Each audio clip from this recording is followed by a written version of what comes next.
50,000 ცემის სანაცვლოდ ბიზნესმენ დავით კოდუას ცემაში ბრალდებული ნოშრევა ნამორაძე სასამართლოს დარბაზიდან გაათავისუფლეს. ნამორაძე სახლში წავიდა, დაზარალებული კოდუას დედა კი საავადმყოფოში. ვერდიქტის მიხედვით ნამორაძეს არ დაუმტკიცდა ჯგუფურ თავდასხმაში მონაწილეობა.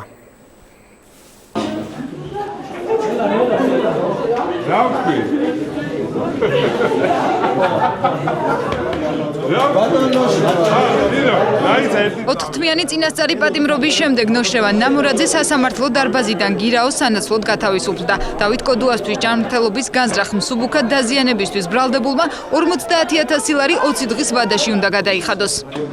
გარეთ გავიდეთ. მოდის გიხდით რომ ვერ გეუბნებით ვერაფერს დედებაში. ძალიან გახარებული ვარ და ძალიან დიდი მადლობა ესეთი ობიექტურობისთვის სასამართლოს. თუმცა სასამართლოზე სხვა შეხედულებები მქონდა და დღეს ვიტყვი რომ ძალიან ობიექტური გოგოა ეს ჩვენი მოსამართლე. ეხლა აქედან წავალ და გადავიხდი. ბრალდებულისთვის საპატიმრო აღკვეთის ღონისძიების შეცვლა ადვოკატებმა მას შემდეგ მოითხოვეს, რაც ნოშრევან ნამორაძისთვის დაკავებისას წარდგენილი ბრალდება შედარებით მსუბუქი ბრალდებით დაკვალიფიცირდა და გამოძიების ინფორმაციით დადგინდა, რომ დანაშაული ჯგუფურად არ განხორციელებულა.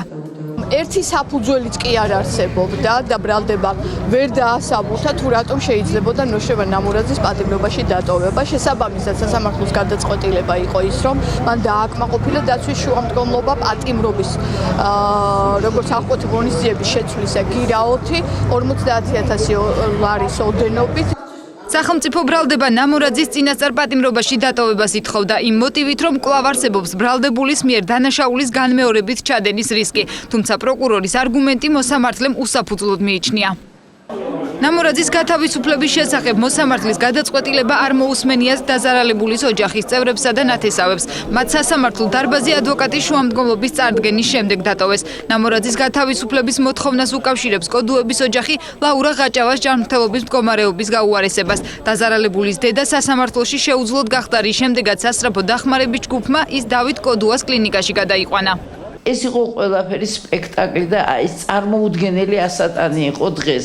ისე გამოიყვანეს, რომ ვითომ არაფერი არ მომხდარა, საერთოდ იყო მსუბუქი დაზიანება, არ იყო აქ არაფერი მძიმე, როდესაც მძიმე კი არა, ნამორაძის ხელში ჩემი შვილი მკვდარი იყო. ეს გაურგებლობა და ეს უსამართლობები ქუჩაში გადავა და ქუჩის გაჩარჩევის საკითხი გახდება. აი ეს ყველა საშიში თავრულ სახელმწიფოთვის, იმიტომ რომ თვითონ გაუგებარია პირველ რიგში სახელმწიფო უნდა იყოს დაინტერესებული, რომ ესეთი ქმედებები იყოს აღკვეთილი.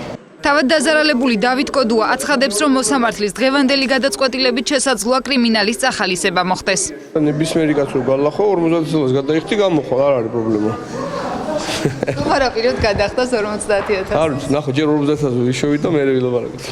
დავით კოდუას თბილისში აბაშიძის ქუჩაზე 3 მაისს სცემეს. ის მრავლობითი დაზიანებით ინგოროყვას სახელობის კლინიკაში რამდენიმე დღე მართვით სუნთქვაზე იმყოფებოდა. პირველ ეტაპზე გამოძიება ვარაუდობდა, რომ დანაშაული ჯგუფურად მოხდა. სწორედ ამ ბრალდებით მომხდარიდან რამდენიმე საათში დააკავეს ნოშრევან ნამორაძე, რომელიც სამართალდამცავებს თავად ჩაბარდა და აღიარებით ჩვენებაში განაცხადა, რომ დავით კოდუას ფიზიკურად შურისძიების გამო გაუსწორდა. საქმის არსებითი განხილვა თბილისის საქალაქო სასამართლოში 2 ოქტომბერს დაიწყება.